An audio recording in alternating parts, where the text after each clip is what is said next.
Her pal invited me to set up lighting at Shoot, but I caught my ex wrapped around another dude. He's hotter than you.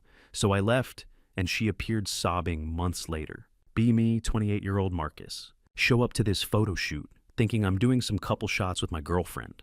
Instead, she's already wrapped around some male model, like I don't exist. Ask what's going on. She laughed, saying, I'm not photogenic enough. Left without a word. A week later, her career was in flames, and she was begging me to fix it. Here's how that played out. 28 male, grew up in middle-class suburb. Dad taught high school chemistry. Mom worked as school counselor. Both pushed education hard. Dad especially. Every time I'd bring home anything less than an A, he'd sit me down at the kitchen table. We'd work through problems until I got it. Those late-night sessions with my dad are probably why I ended up in cybersecurity. Older sister Riley was the social one in the family, 3 years ahead of me in school. She was the type who knew everyone and everything happening. While I was taking apart computers in the basement, she was organizing school events. Now she works in marketing in Chicago. We still talk almost daily. She's always had good instincts about people, something I apparently missed out on. Got through State University on scholarships, computer science degree with cybersecurity focus, minimal debt, lived on pizza and Monster energy drinks, coded until 3 a.m. most nights, graduated with a 3.8 GPA. After college, spent 6 years grinding at soul-crushing corporate cybersecurity job. Pay was decent, but I was basically a code monkey, implementing other people's security protocols. My cubicle had 2 dying succulents and a photo of my parents. Saved almost everything I earned. My one splurge was my 2015 Honda Civic C. Found it used with 35,000 miles. Championship white with a small scratch on the rear bumper that I never fixed. Dad thought it was impractical, but it was the first thing I ever bought that wasn't purely functional. That car represented freedom to me. Spent weekends detailing it or making small upgrades. Cold air intake, short throw shifter. Nothing crazy, just enough to make it mine. At 25, my college roommate Trevor reached out. We'd stayed in touch, grabbing burgers every few months to complain about our jobs. He had this idea about using AI to detect cyber attacks and data breaches. This was back in 2019 when AI security was just starting to get mainstream attention. We both quit our jobs the same Tuesday and launched our startup. Started in Trevor's garage apartment. He had the machine learning background. I handled the back-end architecture and security protocols. For the first 8 months, we lived off savings and worked 19-hour days. On my Civic side, gathered dust in the parking spot. We barely left the apartment. My collection of band t-shirts and jeans became my uniform. Who had time for anything else? By year 3, we had a functioning prototype that caught CyberShield's attention. Obviously not the real company name.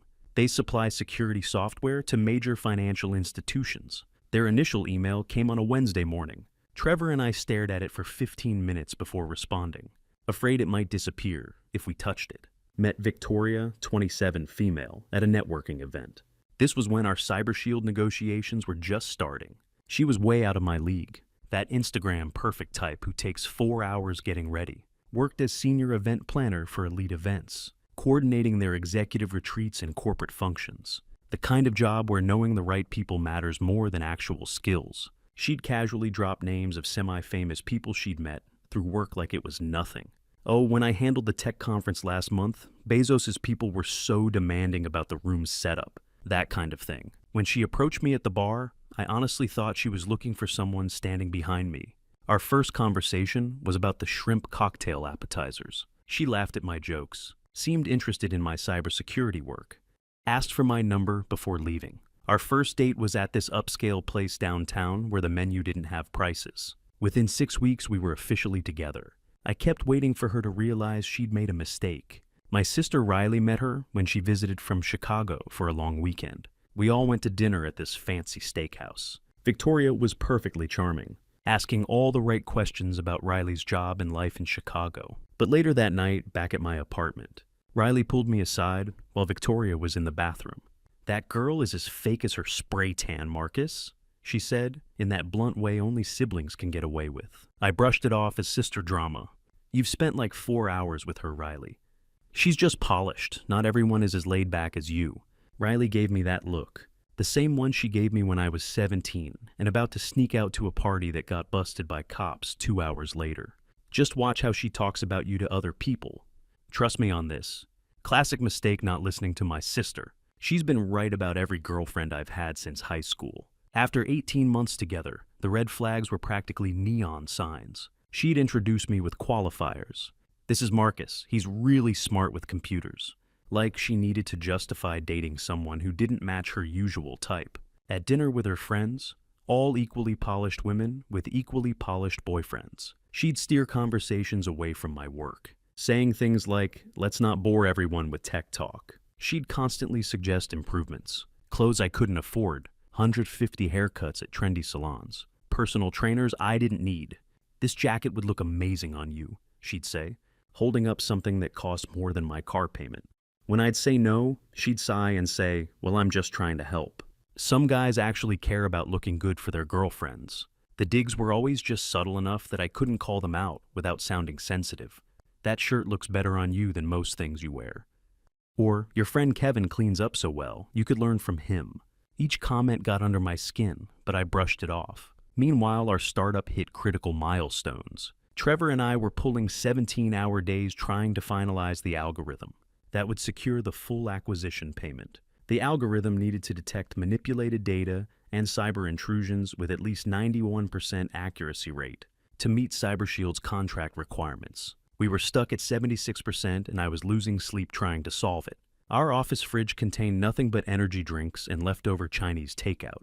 My desk was covered in handwritten notes and empty granola bar wrappers. I kept a change of clothes at the office for the nights I didn't make it home. My Civic C sat neglected in the parking garage. I hadn't even driven it in 3 weeks. Once when I finally did, it had a layer of dust so thick I could write my name on the hood. Victoria's patience with my schedule was wearing thin. "I didn't sign up to date a ghost," she'd snap when I'd cancel plans. My ex never put his job before me. I kept thinking it would get better once the acquisition was complete. My parents noticed the change in me during our weekly video calls. "You look exhausted, honey," my mom would say, that worry crease between her eyebrows deepening. Dad was more direct. "Son, is this woman worth what she's putting you through?" I defended her every time. "She's just ambitious like me. She understands the hustle." But even as I said it, I wondered if that was true.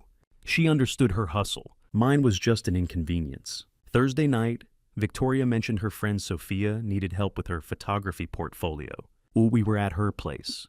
I was half listening, scrolling through code on my laptop while she talked. She's building her wedding photography business. She needs couple shots for her website. And Saturday at Riverside Park, 3 p.m. I looked up, finally processing what she was saying. This Saturday, Trevor and I were planning to tackle the reference data set issues. We're so close to a breakthrough. Victoria's face hardened in that way I'd come to recognize. "We haven't done anything together in 4 weeks, Marcus. It's a few hours of your precious time." The irony of her complaining about my work hours when she regularly put in 65-hour weeks herself wasn't lost on me. But I was tired of fighting, tired of the cold shoulder and passive-aggressive comments that would follow if I said no. "Fine," I said, closing my laptop. "I'll meet you there at 3. She smiled, instantly warming. "Perfect. Wear that gray button-down I got you for your birthday. It actually fits you properly." Saturday, I texted Trevor to start without me, then spent more time than usual getting ready. Showered, shaved, put on the gray shirt. Even added that cologne Victoria had given me. I stopped for coffee on the way. Her specific order that required 6 modifications and took the barista 3 tries to get right. As I approached the park's stone bridge where we'd agreed to meet, I spotted Sophia setting up her camera equipment. Then I saw Victoria. She was with some guy I'd never seen before. Not just with him, wrapped around him, her arms over his shoulders, his hands on her waist, faces inches apart as Sophia directed them. The guy looked straight out of Men's Health magazine. Perfect stubble, trendy haircut, obvious gym rat. He wore an expensive leather jacket I recognized, because Victoria had shown me the same one online 3 weeks ago, suggesting I invest in my appearance. I stood there, coffee in hand, watching this bizarre scene unfold, like I was having an out-of-body experience. Victoria spotted me and whispered something to the model. He nodded and stepped away, checking his watch like he had somewhere more important to be. She walked over, that practiced smile on her face. "Hey, you made it," she said, taking the coffee from my hand without a thank you. I noticed she was wearing the bracelet I'd given her for our anniversary. The cognitive dissonance was dizzying. "Who's that?" I asked, nodding toward the model, who was now checking his phone with practiced disinterest. Oh, that's Blake. He's helping with the shoot. And you didn't think to mention this? She rolled her eyes and sipped her coffee. Come on, Marcus. These photos need to look high-end. Sophia's trying to book wealthy clients. She gestured vaguely at my entire existence. You're not exactly photogenic. Too ugly for the camera. I was processing what she was saying when Victoria sighed with theatrical patience. It's not personal, it's business. Look at Blake and then look at yourself. Which one would help Sophia get more clients? She smirked slightly. I mean, those startup hoodies and cargo pants aren't exactly screaming dream wedding, are they? The fact that I wasn't even wearing a hoodie or cargo pants, I was wearing the exact shirt she'd asked me to wear, made the comment even more cutting. Then she actually patted my arm like I was a child. You can wait at the coffee shop across the street if you want. We'll only be another hour or so.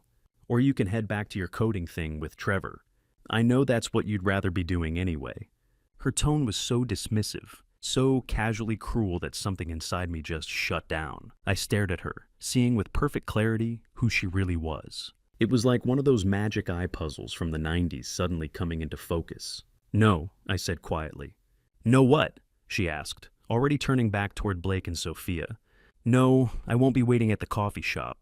I turned and walked straight to my civic sigh without looking back. Behind me, Victoria called out something, but the words didn't register. Just background noise like the traffic on the nearby street or the kids laughing on the playground. I fired up the VTEC engine that she always complained was too loud and obnoxious, and drove off. No squealing tires, no dramatic exit, just a calm, deliberate departure.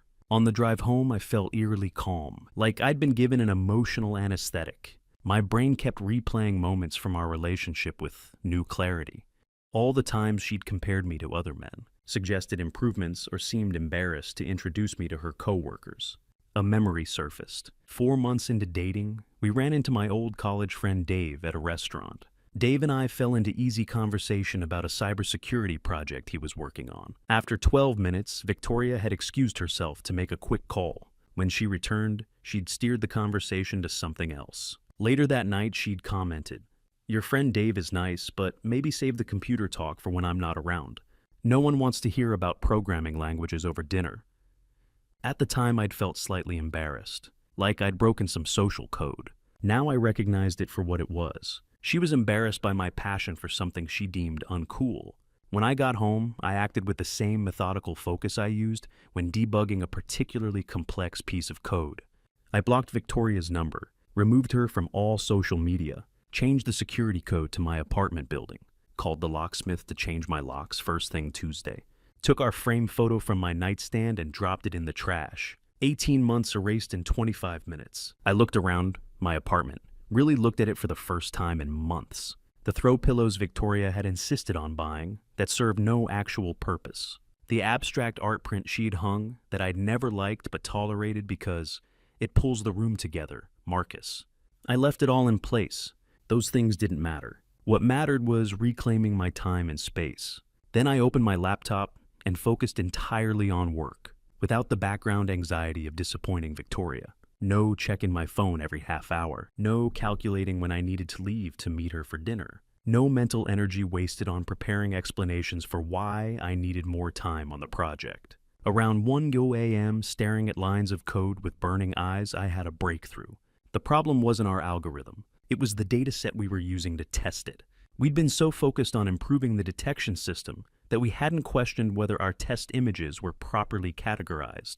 Our algorithm was detecting subtle lighting inconsistencies that we'd mistakenly tagged as authentic. I restructured the entire testing framework, retagged the dataset with proper metadata for lighting conditions, and ran the tests again. The accuracy jumped from 76% to 93.2%. I texted Trevor immediately. The found it validation dataset was corrupted.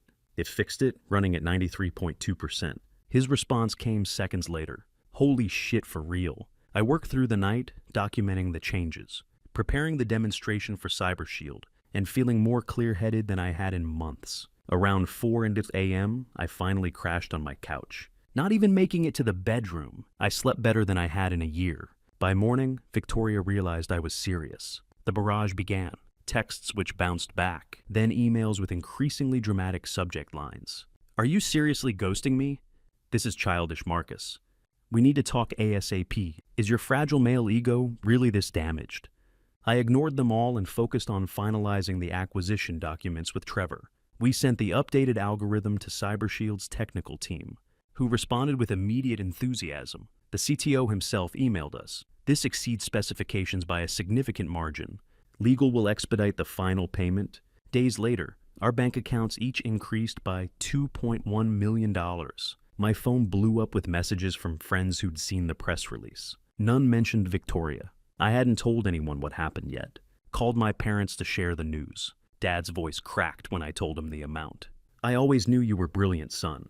Your mom and I are so damn proud. Mom got on the line and immediately started talking about how I should diversify investments. And not to forget about the tax implications. Typical, Riley called 2 hours later, screaming with excitement. Holy crap, my little brother's a millionaire. I want a Tesla for Christmas. I laughed for what felt like the first time in ages. What about a nice Honda instead? I hear they're very practical. Seriously though, she said, her voice softening. I am so proud of you. You and Trevor deserve this. You worked your asses off. I almost told her about Victoria then, but held back. It could wait for another day. On day 4, Victoria showed up at my apartment building. Marcus, the security guard I had befriended with weekly coffee deliveries for the building staff, called up to warn me. There's a woman here insisting she needs to see you immediately. Says her name is Victoria, claims it's an emergency. Don't let her up, I replied. She's not welcome. You got it, he said, then added. She's making quite a scene. Should I call the police? Give her one warning. If she doesn't leave, then yes. I watched from my window as Victoria's white Audi sat in the visitors' parking lot for almost 2 hours before finally driving away. Marcus called up later to fill me in. Apparently, she tried to convince him that she'd left vital medication in my apartment. Marcus, who had seen her come and go for 18 months without any mention of medical issues, didn't buy it. The building manager later told me she'd tried crying her way past security, then switched to threats about calling her attorney cousin. When that didn't work, they eventually had to threaten police involvement before she left. On day 5, Victoria's best friend Vanessa accidentally ran into me at my regular coffee shop. I saw her enter, scan the room, then put on a surprised face when she spotted me. Vanessa and I had always gotten along fine, but I knew her loyalty was to Victoria. Marcus, what a coincidence. She slid into the chair across from me, uninvited. We've all been so worried. Victoria is absolutely devastated. There must have been some huge misunderstanding. I closed my laptop and looked directly at Vanessa. There was no misunderstanding. She was perfectly clear about how she sees me, but that's not your problem to solve. Have a good day, Vanessa. I gathered my things and left, ignoring her calls to wait as I walked to my car. My phone buzzed with a text from Trevor. CyberShield wants to meet Thursday to discuss next steps. You in? Absolutely, I replied. By the way, I broke up with Victoria. 3 dots appeared immediately. Finally, she was awful. Call me later. That simple validation from my best friend meant more than he probably realized. On day 6, I received a call from Victoria's father, Vincent. I almost declined it, but curiosity won. Marcus, his tone was clipped, professional. I understand there's been some situation between you and my daughter. That's correct, I replied, matching his businesslike tone.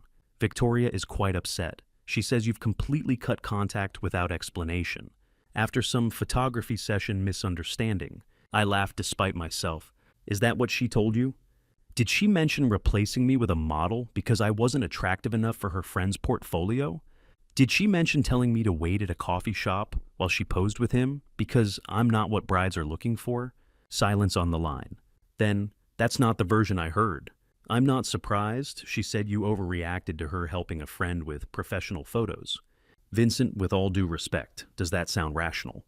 I just closed a multi-million-dollar acquisition deal. Do you really think I'd storm off over nothing?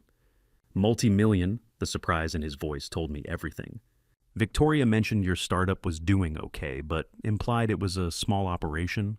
CyberShield acquired our technology for $4.2 million. The deal closed this week.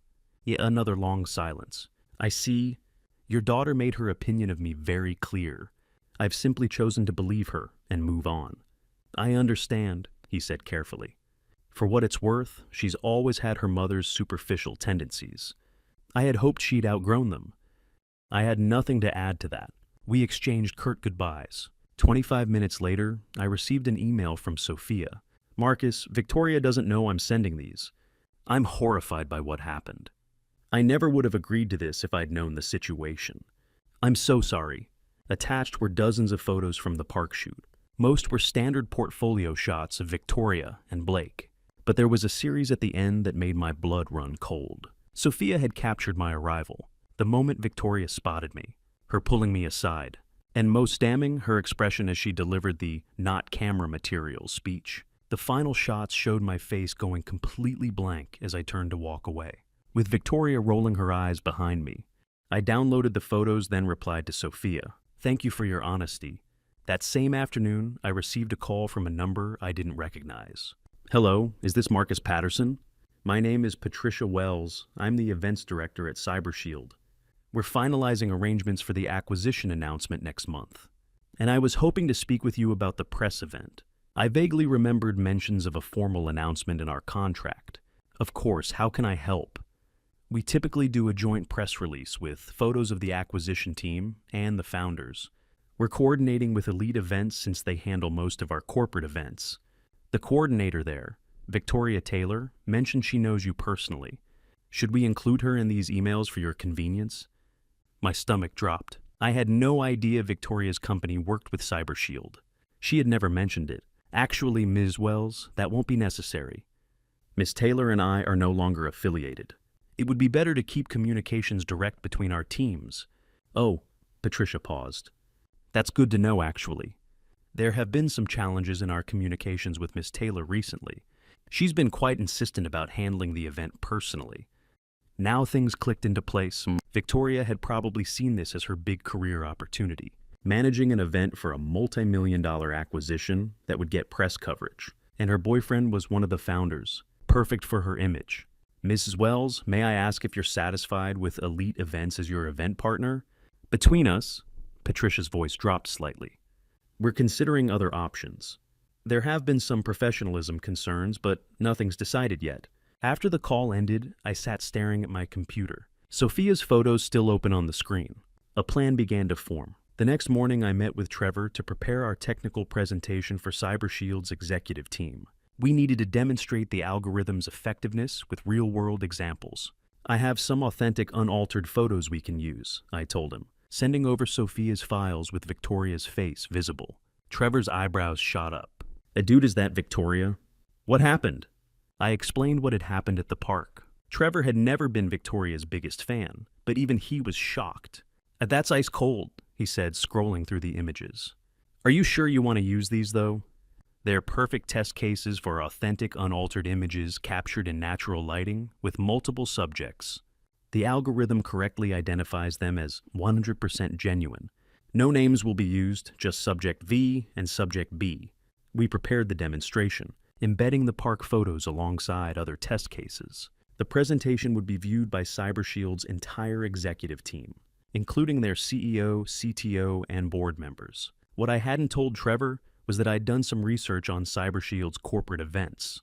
They spent approximately $4 million annually on executive retreats, conferences, and press events, most handled by Elite Events. Victoria had recently been promoted to Senior Corporate Event Manager, responsible for their biggest accounts. She had mentioned the promotion, but never specified which accounts she managed. CyberShield was likely Elite's largest client, and Victoria's biggest career opportunity. The day of our presentation arrived. The CyberShield executives filed into the conference room. 12 people in total, including Dr. Adam Langston, the CTO who'd been our main contact. I recognized Patricia Wells from our phone conversations, a sharp-looking woman in her 40s with short silver hair and bright blue glasses. Trevor and I delivered a flawless demonstration of the algorithm.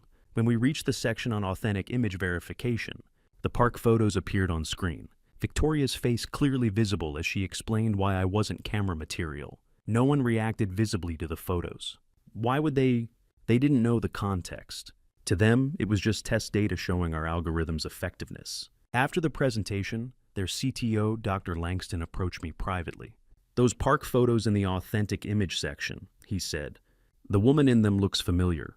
My heart pounded, but I kept my expression neutral. "Oh, she's the event coordinator we've been working with at Elite Events." Victoria something Taylor, I supplied. Yes, that's her. Langston's eyebrows shot up. I see. He glanced back at the presentation screen. Well, Mr. Patterson, I appreciate your candor. And the effectiveness of your verification technology is quite illuminating. He didn't say anything else about it, but I caught him speaking quietly with Patricia Wells before they left. I wasn't sure what would come of it, if anything. But I'd shown them the truth, unfiltered and unaltered. Exactly what our algorithm was designed to do. 4 days later, Patricia Wells called me again. Marcus, I wanted to let you know we've decided to move our event services to Premier Management Group. Would you and Trevor be available to speak with their team next week about the announcement requirements? Of course, I replied. May I ask what prompted the change? Let's just say we had some concerns about consistent professionalism and transparency with our previous vendor, Patricia said carefully. We value partners who demonstrate integrity. I ended the call with a strange sense of satisfaction. I hadn't actively tried to sabotage Victoria's career. I'd simply allowed her true character to be seen by people who mattered. That evening I went for a long drive in my Civic Si, taking the winding roads outside the city that I used to enjoy before life got complicated. Windows down, engine humming, no particular destination in mind. For the first time in years, I felt completely free. A week passed before the consequences fully materialized. I was working late at our new office when my phone lit up with an unknown number. My thumb hovered over decline before curiosity won out. You calculated vindictive jerk. Victoria's voice was trembling with rage. You destroyed everything, Marcus. Victoria, CyberShield canceled their entire contract with Elite Events. Do you have any idea what you've done? That account was worth millions. My commission alone was over $150,000. I let her continue her tirade, each accusation more revealing than the last. They showed me the photos from your presentation. You planned this from the beginning, didn't you? Used me for your pathetic revenge fantasy. What kind of man does that? They fired me, she shouted. 5 years at Elite Events gone because of you. My reputation in this industry is ruined. That seems like a natural consequence of your actions, I replied. You have to fix this? Her tone shifted abruptly from rage to pleading. Please, Marcus, call CyberShield. Tell them it was a misunderstanding. Tell them... Goodbye, Victoria. I blocked the new number. 3 days later, Victoria's mother, Catherine, showed up at my office unannounced. My assistant, Karen, looked uncomfortable as she showed the elegant, clearly agitated woman into my office. Marcus, she began, declining my offer of water. I know my daughter hurt you. I'm not here to excuse her behavior. I waited, saying nothing. Victoria told us what really happened at the park. I'm ashamed of how she treated you. That's not how we raised her. She twisted her wedding ring nervously. But she's desperate, Marcus. She can't find work in event planning. No one will touch her after the CyberShield incident. She's having panic attacks. She's talking about moving back home. Mrs. Taylor, please... I'm not asking you to reconcile with her, she interrupted. I'm asking if you could possibly speak with CyberShield. Give her a reference, something to help her rebuild. I considered this woman, who had always treated me kindly despite her daughter's disdain. Catherine had welcomed me into their home, asked about my family, and seemed genuinely interested in my work. I'll think about it, I said finally. That's all I can promise. After she left, I received another email from Sophia. Marcus, I don't know if you care, but Victoria's been telling everyone you plotted to destroy her career because she gently suggested you weren't right for my portfolio. She's playing victim to anyone who will listen. I've been telling people the truth, showing them the actual photos from that day. Most of our mutual friends have seen through her, but she's getting desperate. Just wanted you to know, I forwarded this email to Catherine with a brief note. Before I consider helping Victoria, I need to know she's being honest about what happened even now. Catherine's response came 2 hours later. I understand, I'll talk to her. The following week, as Trevor and I were preparing for our relocation to CyberShield's headquarters, Karen announced another visitor. Victoria herself. Should I call security? Karen asked, clearly aware of the situation. I sighed. No, send her in. Victoria looked terrible. 3 minutes, I said as she sat down. That's all you get. She nodded, hands clasped tightly in her lap. I deserve everything that's happened. That wasn't what I expected. Mom showed me your email with Sophia's message. She's right. I've been lying trying to save face. Victoria's voice cracked. What I did to you was cruel. I was shallow and status obsessed. and I treated you like you weren't good enough when you were always too good for me." She wiped her eyes. "I'm not asking you to forgive me or help me. I just wanted to finally tell you the truth." "I'm sorry, Marcus. I'm so sorry." I opened my desk drawer and removed a business card, sliding it across the desk. "Patricia Wells at Cyber Shield. Call her tomorrow. Tell her I suggested you reach out regarding the junior coordinator position at their Dallas office. It's a step down from what you had, but it's a start." Victoria stared at the card in disbelief. "Why would you help me after everything?" "I'm not doing it for you," I replied. "I'm doing it because carrying anger is exhausting, and I have better things to focus on." As she stood to leave, I added, "Victoria, this is your one chance. If I hear you've mentioned my name or tried to leverage this connection beyond this introduction, the opportunity disappears. Understood?" She nodded, clutching the card. "Thank you." After she left, Trevor appeared in my doorway. "Everything okay?" "Yeah," I said, turning back to my computer. "Just tying up loose ends." "You're a better man than me," he commented. "I'd have let her crash and burn." I shrugged. Sometimes the best revenge isn't destruction. It's moving forward while they're stuck looking back. Later that night, I called Patricia to give her a heads up about Victoria. I was careful to be professional. "I'm not vouching for her work," I explained. "Just suggesting you consider her for the junior position if she reaches out. People deserve second chances when they acknowledge their mistakes." "I appreciate your candor," Patricia said. "And your compassion. That says a lot about your character, Marcus." My dad called that weekend, ostensibly to discuss investment strategies, but really to check on me. I'd finally told my parents about the breakup. "Your mom's worried about you," he said, which was dad code for, "I'm worried but don't want to say it directly." "I'm good, Dad, really. You know, when I was teaching, I had this student. Brilliant kid, terrible home life. Every time he'd make progress, his parents would tear him down. Tell him he was getting too big for his britches." Dad cleared his throat. "Some people can't stand to see others succeed. Says more about them than it does about you." Thanks, Dad," I said, genuinely touched by his awkward attempt at emotional support.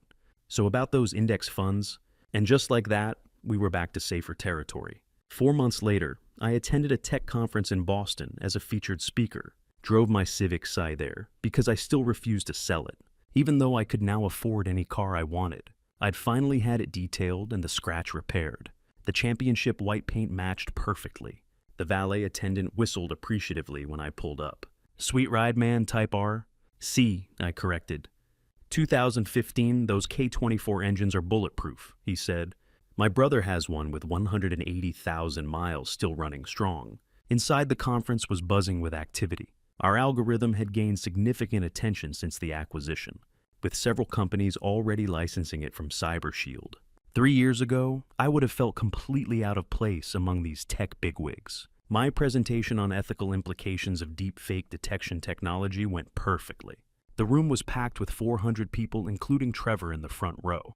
The live demonstration drew audible reactions from the crowd, and the applause afterward felt genuine. During Q&A, someone asked a technically impressive question about our algorithm's handling of contextual inconsistencies. As I was answering, my phone buzzed with a text from Karen. Premier Management called. "They're hosting the Innovation Awards and wanted to know if you're attending." I smiled, remembering that Victoria's former company had lost CyberShield's business to Premier. Patricia had mentioned that Victoria had taken the junior position in Dallas and was doing well so far. 7 months later, I moved into a modest house in a quiet neighborhood. 4 bedrooms, a small yard, and most importantly, a 2-car garage for my Civic Si. Trevor came by with his new girlfriend. From someone who was there when you were eating ramen 3 meals a day to make rent, to someone who still eats ramen by choice even though he's a millionaire, he toasted. To knowing what actually matters, I responded, raising my glass. 4 weeks later, I received a brief email from Victoria. "I'm working hard at the junior position. Thank you for the second chance." I didn't respond. Not every story needs a dramatic ending or perfect closure. Sometimes the best conclusion is just people learning, growing, and moving forward. That night, I drove home in my Honda with the scratch-free rear bumper to a modest house where I finally felt at peace. I'd never been happier to be deemed not camera material.